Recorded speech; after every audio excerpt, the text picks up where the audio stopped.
এখন এই ওনারা ভেবেছিলেন যে মাস্টাররা কত আন্দোলন করবেন, তারা যেভাবে জিদ দেখিয়ে আন্দোলন করছেন।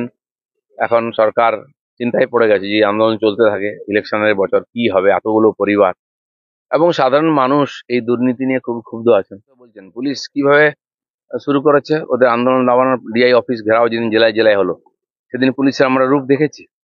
শিক্ষকদের ওটা পাও না, লাথি, গালাগালি, লাঠিপেটা, পুলিশ তো শুরু করেছে। তো মমতা ব্যানার্জির বিভিন্ন আন্দোলনের ছবি আমরা দেখেছি। বিধানসভার যে ভাঙাভাঙি করেছেন তার জন্য 14 লক্ষ টাকা জরিমানাও দিয়েছেন, এটাও আমরা জানি। সেই জন্য যিনি বললেন আন্দোলন লগ্নে আমার জন্ম, তিনি আন্দোলনকে দাবাচ্ছেন জোর করে, এটা কি করে আমরা মেনে নিতে পারি? তো আপনার জন্য আন্দোলন নীতিগতভাবে ঠিক আর বাকিদের জন্য বেঠিক।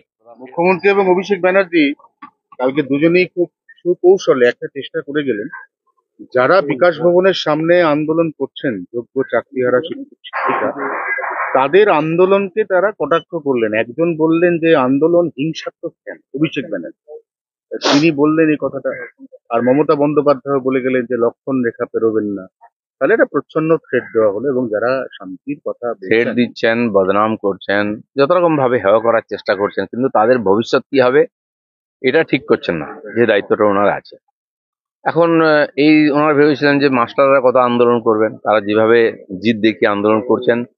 এখন সরকার চিন্তায় পড়ে গেছে যে এই আন্দোলন চলতে থাকে, ইলেকশনের বছর কি হবে, এতগুলো পরিবার এবং সাধারণ মানুষ এই দুর্নীতি নিয়ে খুব ক্ষুব্ধ আছেন।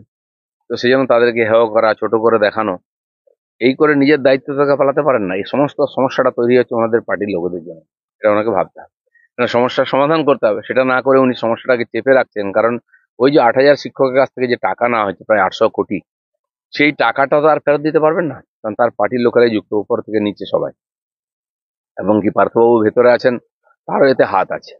তো সেই জন্য ওটাকে ছোট করা, হেয় করা, পুলিশ সহিংস বলছেন, পুলিশ কিভাবে শুরু করেছে ওদের আন্দোলন দাবানোর। ডিআই অফিস ঘেরাও যেদিন জেলায় জেলায় হলো, সেদিন পুলিশের আমরা রূপ দেখেছি।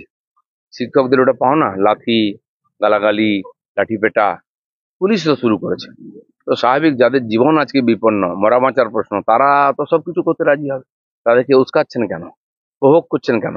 এ সম্পূর্ণ দায়িত্ব সরকার এবং পুলিশের। এই মমতা বন্দ্যোপাধ্যায় তো একটা সময় বিধানসভাতে ভাঙতে চালিয়েছিলেন, তার এবং অভিষেকের কি কথা বলা আদৌ মানায় যে শান্তিপূর্ণ আন্দোলন করুন, লক্ষণ রেখা মেনে চলুন? মমতা ব্যানার্জির বিভিন্ন আন্দোলনের ছবি আমরা দেখেছি। আন্দোলনকে কত নিচে নিয়ে যাওয়া যায়, ব্যক্তিগত স্তরে নিয়ে যাওয়া যায়, সেটাও আমরা দেখেছি। আর আন্দোলন করে দেশের সম্পত্তি কি করে নষ্ট করা যায়, সেটাও দেখেছি। এবং ওই বিধানসভার যে ভাঙাভাঙি করেছেন তার জন্য 14 লক্ষ টাকা জরিমানাও দিয়েছেন, এটাও আমরা জানি। সেই জন্য যিনি বললেন আন্দোলন লগ্নে আমার জন্ম, তিনি আন্দোলনকে দাবাচ্ছেন জোর করে, এটা কি করে আমরা মেনে নিতে পারি? তো আপনার জন্য আন্দোলন নীতিগতভাবে ঠিক আর বাকিদের জন্য বেঠিক, এর ডবল স্ট্যান্ডার্ড হতে পারে না। আচ্ছা, এখানে বলা হচ্ছে যে এই যে আন্দোলনটা চলছে শিক্ষকদের, এতে বহিরাগতরা ঢুকে আছে, এটা মমতা বন্দ্যোপাধ্যায়ের অভিযোগ।